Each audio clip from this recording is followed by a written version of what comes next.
Bonjour, bienvenue à cette capsule d'Albumoureuse. Je vous propose une petite série de capsules entièrement consacrées aux albums qu'on va aller lier à des romans. Je ne sais pas si vous vous souvenez, il y a quelque temps, dans une capsule, j'ai lancé le défi. Je vous ai lancé le défi de me donner le titre d'un des romans que vous faites lire en classe à vos élèves. Et moi, de mon côté, j'allais essayer de trouver des albums qui abordaient les mêmes thèmes. Alors, allons-y tout de suite avec une excellente suggestion que j'ai reçue. Là où je me terre de Caroline Dawson. Je fais une petite parenthèse pour rappeler que les capsules d'Albumoureuse, elles sont pour tout le monde, pas juste pour les profs. En fait, elles sont pour toutes les personnes qui veulent faire de belles découvertes littéraires. Bien sûr, des découvertes dans les albums, mais vous allez voir les romans que je propose, en fait, avec lesquels je fais des liens avec les albums. Ce sont vraiment des valeurs sûres. Alors, je vais vous lire un petit extrait de la 4e de couverture pour qu'on se mette en contexte. Entre l'exil, les fantômes du passé et le jeu des différences, la petite Caroline camouflera sa furieuse envie de vivre pour ne plus détonner et devenir une immigrante modèle.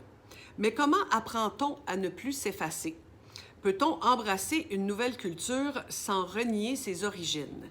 Et tout de suite, j'ai envie d'aller vous lire une partie de la 4e de couverture de cet album qui s'intitule « Le singe ».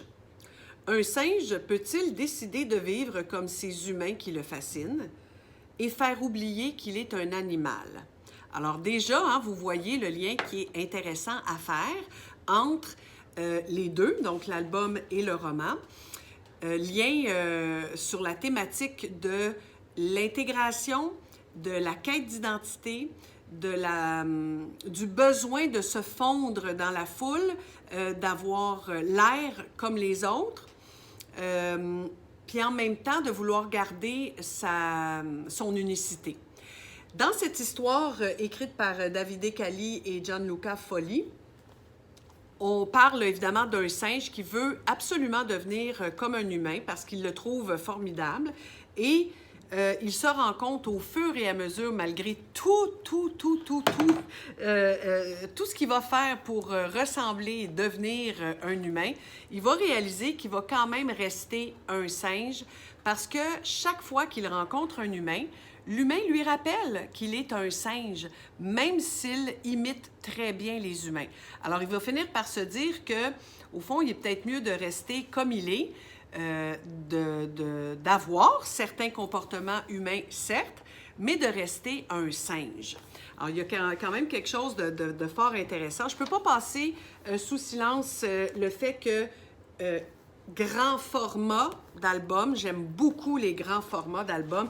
J'ai encore plus l'impression qu'on est dans un album, puis aussi qu'on regarde, qu'on feuillette une véritable œuvre d'art. Je vous ai déjà dit à quel point les illustrations faisaient en sorte qu'on avait vraiment l'impression de tourner les pages d'une œuvre d'art. Regardez-moi ça comme c'est beau, ces illustrations. Alors, vraiment, très bel album. Et je pense qu'il y a déjà un beau lien à faire avec le roman. J'enchaîne avec un autre album dans lequel il y a des liens intéressants à faire, des liens différents, mais des liens quand même. Je parle de l'album Les 4 saisons d'Elphina d'André Jacob et Christine Deleuzen. Voici la 4e de couverture. Elphina, 12 ans, est orpheline de mère et son père est très souvent absent. Alors qu'elle vit avec sa grand-mère dans un village isolé du Paraguay, sa tante Evola propose de la prendre avec elle et sa famille pour s'installer à Montréal. Elphina n'ira pas à l'école et verra son quotidien se transformer en enfer. Ménage, courses, entretien. Elle se retrouve complètement esclave de son oncle, de sa tante et de ses cousins. Ignorée, maltraitée, mais un jour, Elphina va réussir à s'en sortir. Le lien qui est intéressant à faire avec le roman, c'est que on a 2 parcours migratoires différents. On a 2 jeunes filles qui viennent, l'une de l'Amérique du Sud, l'autre de l'Amérique centrale. Donc, 2 jeunes filles qui vont avoir un destin complètement différent, même si elles sont parties un peu contre leur gré de leur pays d'origine. On parle du travail forcé des enfants, Je pense que, puis bon, on parle, bon, évidemment, là, Elphina va faire des ménages, etc. Elle va faire tout l'entretien ménager chez sa tante, puis elle va vraiment être traitée comme une esclave. On a un peu cette impression-là quand on lit aussi le roman Là où je me terre, avec la mère de la narratrice. Donc, ses parents qui font des ménages et sa mère, entre autres, je me souviens là, d'une quelque chose de fort là, dans le roman quand Caroline, la narratrice, nous dit que elle trouvait insensé ces femmes chez qui sa mère faisait le ménage, ces femmes qui n'arrêtaient pas de dire « c'est ma femme de ménage hein, », comme si elle leur appartenait. Donc, il y a quelque chose d'intéressant à traiter au niveau justement des ménages. Hein? Quand on fait le ménage chez quelqu'un, on entre dans son intimité et pourtant on n'est pas intime. Alors, il y a là un sujet intéressant à traiter. Je pense aussi au fait que dans cette histoire-là, la mère est totalement absente, alors que dans le roman, elle est vraiment présente. Je pense que on peut tracer un beau parallèle aussi. Alors voilà pour cet album. Je poursuis avec l'album Racine de Marianne Ferrer. Album qui nous est proposé en format Leporello. Alors, le format Leporello, c'est quand on déplie carrément l'histoire comme un accordéon. Alors, vous voyez, là, ça fait toute une histoire très, très longue comme ça. Alors, c'est un format qui est quand même original. Et Racine, bien, ça raconte l'histoire d'une jeune fille qui pense à sa mère et qui pense à sa grand-mère. Voici le départ. Je suis consciente de mes racines, s'entrelaçant à celles de ma grand-mère. Et on va poursuivre comme ça. Venue des montagnes et des vallées. Et ce qu'il y a d'intéressant, ce sont vraiment les illustrations parce que le texte est très, très court. Au fond, ce petit album nous montre à quel point il est important de ne pas oublier d'où l'on vient. Alors, je pense que là aussi, il y a quelque chose d'intéressant à lier au roman. Je poursuis avec la rédaction, histoire écrite par Antonio Scarmetta et illustrée par Alfonso Ruano. Ce qu'il y a de formidable, puis en fait, pour tout vous dire, le premier album auquel j'ai pensé quand on m'a parlé de Là où je me terre, c'est cet album, puisqu'on est au Chili, hein, donc le personnage principal, sa famille part, en fait, s'enfuit du Chili au temps de la dictature de Pinochet. Et dans cet album-là, on est au Chili au temps de la dictature de Pinochet. Alors, on le voit de l'intérieur. Alors ça, c'est franchement intéressant. Ça raconte l'histoire de Pedro qui joue avec ses amis, bon, comme tout enfant, naïf et innocent. Et à un moment donné, le père d'un de ses amis va se faire arrêter par la police militaire parce qu'il est contre la dictature. Et ça va vraiment beaucoup... pas juste étonner Pedro, mais le bouleverser. Quand il va arriver à la maison, il va parler de ça à ses parents et il va avoir une discussion justement en demandant à ses parents, est-ce que vous êtes pour la dictature? Et là, ses parents vont parler avec lui. Ben non, on n'est pas pour la dictature, mais veulent pas trop lui en parler non plus. Et on se rend compte qu'on est vraiment à un moment critique dans cette société où on veut faire taire les gens qui ne sont pas d'accord avec les idées de Pinochet. Beaucoup de gens vont être arrêtés et là, les parents de Pedro écoutent la radio, écoutent la télé et essaient de voir comment on va se tirer de ça.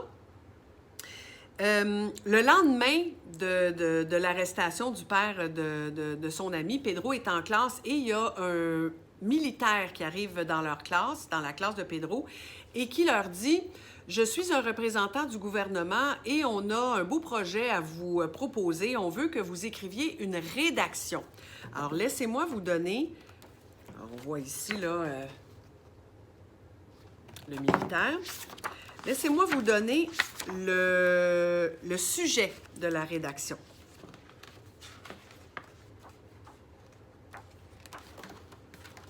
Vos cahiers sont prêts? Bien, sortez vos crayons. Vos crayons sont prêts? Notez, titre de la rédaction, « Ce que fait ma famille le soir ». Compris? C'est-à-dire, ce que vous faites quand vous revenez de l'école, ce que font vos parents quand ils rentrent du travail, les amis qui viennent, de quoi ils parlent, ce qu'ils disent en regardant la télévision. Tout ce qui vous viendra à l'idée en toute liberté. C'est compris? Alors évidemment, nous, comme lecteurs, on a bien peur, on craint que Pedro parle de ce dont il a parlé la veille avec ses parents, de la dictature, etc., parce qu'on comprend bien que c'est ce qui est visé par ça. On veut voir, hein, le gouvernement tient à voir de quoi les gens parlent à la maison. Jusqu'à la fin, il y a vraiment une chute très intéressante parce que jusqu'à la fin, on se demande sur quoi va porter la rédaction de Pedro. Alors, ne serait-ce que pour la chute de l'histoire telle qu'elle est vraiment intéressante à lire, puis en même temps, bien, je pense qu'il y a de très beaux liens à faire avec le roman parce que on n'est pas du tout dans le même contexte. Hein. Ici, on est à Montréal, mais ici, on est dans le Chili que Caroline Dawson et sa famille ont fui. Et je termine, ce n'est pas un album, mais je tenais quand même à faire une suggestion à mes collègues et à tous les amoureux des livres qui veulent faire de belles découvertes littéraires. Un autre roman qui me fait beaucoup, beaucoup penser à Là où je me terre, c'est Le bonheur à la queue glissante d'Abla Faroud. Et je vous lis quelques lignes simplement de la 4e de couverture. Ce roman raconte avec fraîcheur le destin de Dounia de Beyrouth à Montréal. Je veux mourir là où mes enfants sont heureux, dit celle qui a finalement pris racine au Québec. Quel magnifique roman, tout aussi magnifique que Là où je me terre, de beaux liens à faire aussi.